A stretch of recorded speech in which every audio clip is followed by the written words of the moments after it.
Olá, tudo bem? Eu espero que vocês todos estejam bem e que estejam aproveitando aí os estudos bíblicos que ficam gravados no meu canal do YouTube, tá bom? Na semana passada nós iniciamos uma nova série de estudos na oração que Jesus nos ensinou, Pai Nosso, que se encontra lá no texto de Mateus 6, de 7 a 15. Se você perdeu nossa primeira aula do Pai Nosso, vai aí no canal do YouTube e você vai encontrar a primeira aula. Aí você pode assistir. Se você já viu também e quer tirar alguma dúvida, que esqueceu alguma coisa, vai lá, assiste de novo. Os vídeos são curtos. Procuro ficar aí perto dos 20 minutos aqui no Pai Nosso, tá? Bom, Mateus 6, de 7 a 15, texto base. Vimos na semana passada por que é de 7 a 15 e não de 9 a 13, como nós temos costume.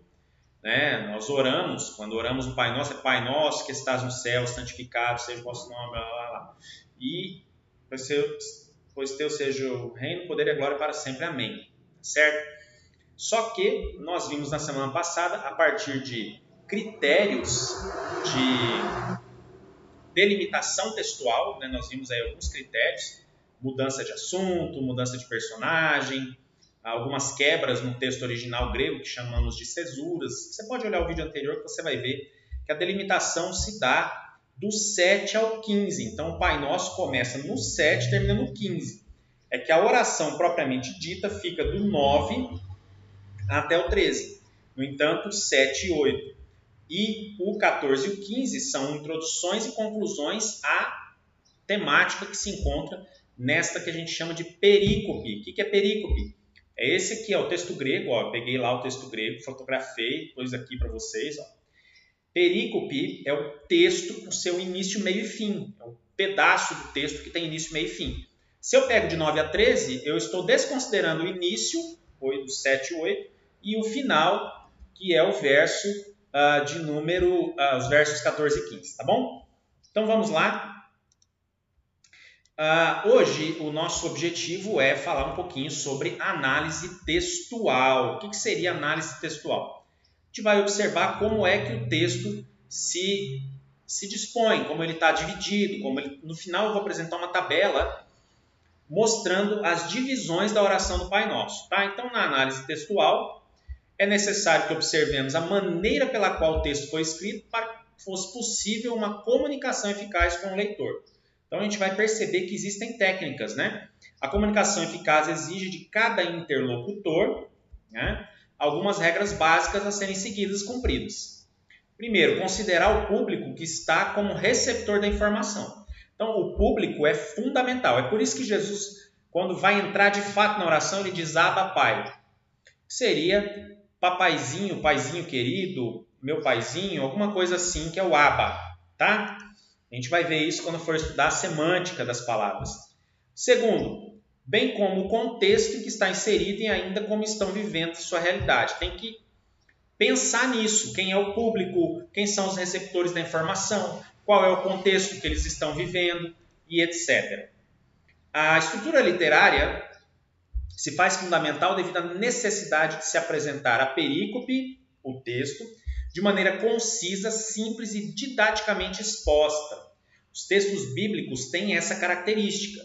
Eles são didaticamente expostos de maneira simples e concisa. E o Pai Nosso não é diferente. Estudaremos aqui, de Mateus 6, 7, 15, como ela é em sua disposição estrutural, então, com a finalidade de torná-la mais acessível do ponto de vista visual, para a gente conseguir visualizar e entender, para que possamos compreendê-la em sua disposição literária. Vocês vão ver a hora que eu apresentar a tabela mais no final aqui do estudo, vocês vão entender essas divisões. Faz todo sentido e fica mais tranquila a compreensão, tá bom? Bom, primeiro vamos falar da forma literária. O que seria esse negócio de forma literária? Mateus 6, 7 a 15 é uma oração inserida dentro de um gênero literário chamado gênero epidíctico. Isso aqui você não precisa decorar ou guardar. Isso aqui é aula. A aula, a gente adquire informação, anota e ganha conteúdo. Conhecimento não ocupa espaço, tá? Então vamos lá. Inicia-se com uma introdução contida nos versos 7 8 e 9, parte A. Lembra que eu falei lá no início da introdução, versos 7 e 8, e o 9, parte A, também fica caracterizado como introdução. Tais versos têm a tarefa de introduzir, iniciar o assunto. Então, lá no verso 7, começa iniciando o assunto, só a partir do 9, parte B ali, que vai entrar de fato na oração, né? Prossegue a partir do verso 9b, quando temos uma invocação. Daí já entrou na oração propriamente dita. Introduziu-se o assunto, forma literária está ali. A seguir, o texto apresenta 3 petições em forma de desejo, com paralelismo. Nós vamos entender o que é isso também. Em seguida, outras 2 petições em forma de petição, e também com paralelismo. E, por fim, para finalizar a perícope ou texto, temos uma petição final. Tá? A gente vai entender isso melhor na tabela. Joaquim Jeremias considera o Pai Nosso como uma oração cujo conteúdo é o mais expressivo resumo que temos da mensagem de Jesus. Está lá no livro Pai Nosso, a oração do Senhor, página 32, de Joaquim Jeremias, um teólogo do Novo Testamento. Excelente, eu tenho livros dele. Muito bom teólogo, muito bom Joaquim Jeremias, tá? Então, o que ele considera o Pai Nosso? Mais expressivo resumo que temos da mensagem de Jesus. Um grande resumo, um compêndio, um resumão da mensagem de Jesus. A forma literária, a oração, tem por característica a comparação com hinos comuns à época. Isso é importante a gente guardar, porque quando a gente for estudar parte a parte, semânticas, palavras da oração, a gente vai levar isso em consideração. Precisamos observar as seguintes características apontadas por Berger na relação comparativa ao hino grego. Então, diz que a oração normalmente é comparada, ela tem uma comparação aí com os hinos da época. E aí a gente vê aí um hino grego. Quem que é Berger? Berger é um estudioso também do Novo Testamento. Tem livros dele, estudo muito a partir da sua escrita. Primeiro, os hinos gregos, assim como a oração, Pai Nosso, contêm o nome da divindade. A introdução pode ser uma autoexortação ou ao canto. Uma autoexortação ao canto, tá? Uma autoexortação ao canto. Vamos arrumar aqui. Uma autoexortação ao canto. Beleza. A physis do Deus é descrita atributos que ampliam seu nome. Então, assim, alguns atributos em relação ao que Deus é, physis é uma palavra grega, tá? Não precisa aprender a isso. Ali, Deus em letra minúscula, porque os hinos gregos eram cantados a vários deuses. Então, a ideia do Deus, da divindade, acaba sendo descrita a partir de atributos que ampliam seu nome. Nós temos isso no Pai Nosso também, só que é com Deus verdadeiro, não Deus minúsculo, né?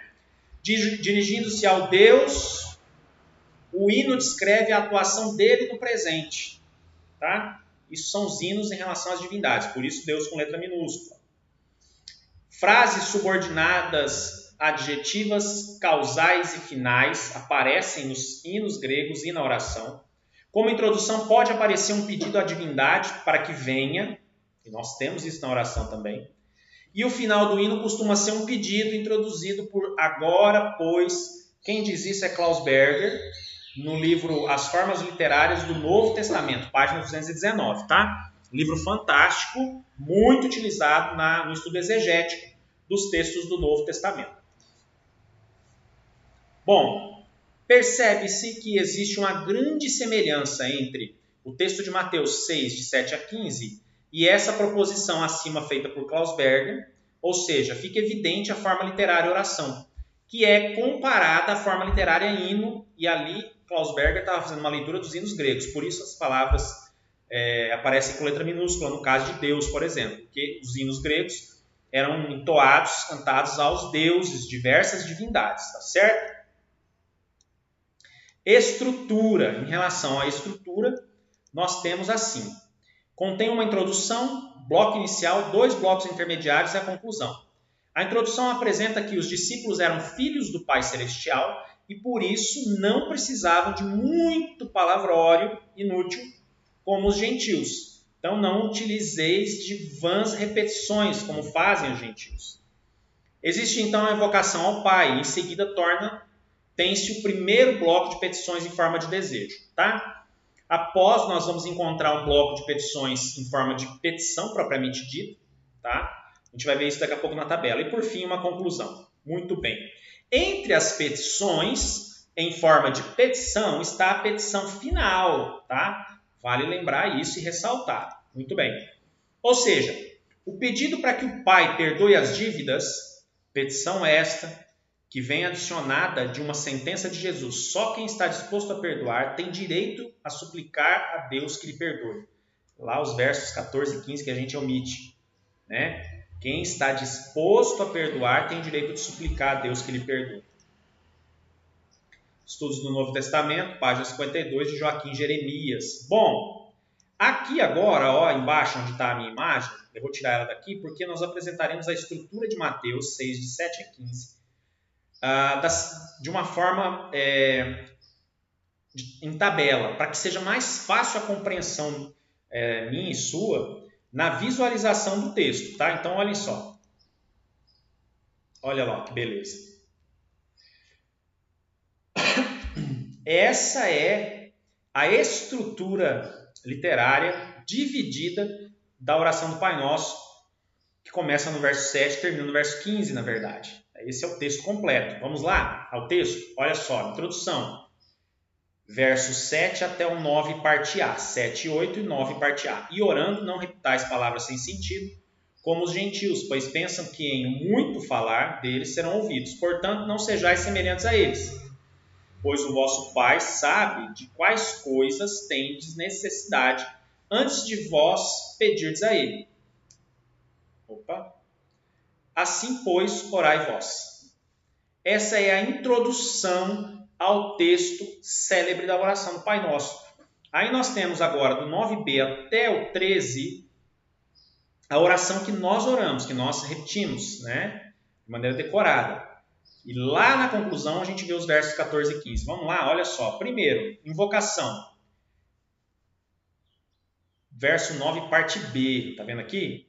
Pai nosso, o que está em os céus. Eu estou com a tradução literal. Lembra aquela Bíblia que eu mostrei semana passada? Que ela é transliteral, a Bíblia grega interlinear. Ela é grego e embaixo, literalmente, como está em grego, traduzido para o português. Então, literalmente está assim, ó, Pai nosso, o que está em os céus, né? Pai nosso que estás nos céus, é a invocação, aqui uma invocação inicial. 3 petições em forma de desejo, vai do 9c até o 10, ó.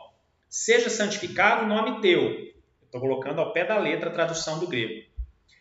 Seja santificado o nome teu. Venha o teu reino, ou o reino teu. Seja feita a vontade tua. Tá? Como em o céu, também sobre a terra. Assim no céu como na terra. Assim na terra como nos céus. Né? Olha só como é esquisito o grego. Como em o céu, também sobre a terra. Está aqui entre parênteses porque foi acréscimo posterior. Não existia isso no original. Tá?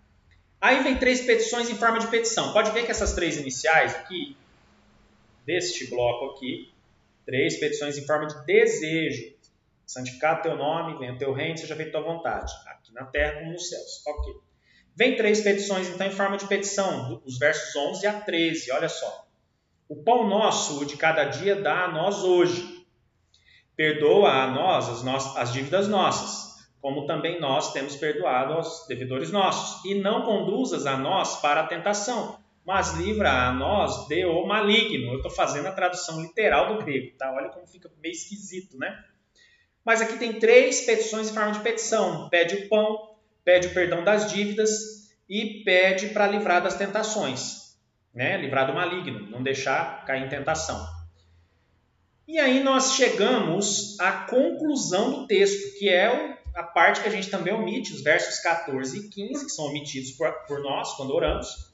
Inclusive nós inserimos aqui, ó, depois do maligno, né? Livra-nos do mal, pois teu é o reino, o poder e a glória para sempre. Isso não está no texto original grego, não está. Isso é o que a gente chama de glosa, que é um acréscimo posterior, foi inserido ali, no original não existe esse, pois teu é o reino, o poder e a glória para sempre, amém, tá? Foi colocado ali provavelmente porque a ideia era encerrar ali a oração, porque a oração propriamente dita é do 9b até o 13. Mas o texto, para ter sentido, começa no 7 e vai até o 15. Então, 14 e 15 é uma conclusão geral. Olha só. Pois se perdoardes as pessoas as ofensas delas, perdoará também a vós o vosso Pai, o Celeste, que estás nos céus. Mas se não perdoardes as pessoas, nem o vosso Pai perdoará as vossas ofensas. É condicional. Então, essa é a conclusão do texto. Tivemos aqui, então, a estrutura literária dividida bonitinho, parte por parte. Introdução, invocação, 3 petições de desejo, 3 petições em forma de petição e a conclusão do texto.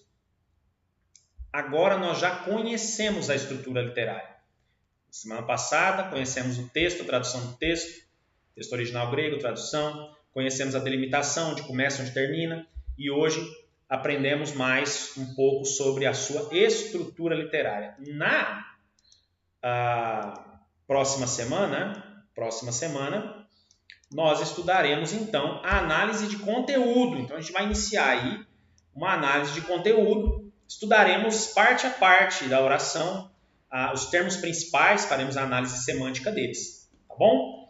Eu espero que tenha sido proveitoso, que você tenha aprendido um pouco mais e que tenha sido enriquecedor para que a gente possa cada vez mais adquirir conhecimento em relação à palavra de Deus e o que o Senhor Jesus nos ensinou.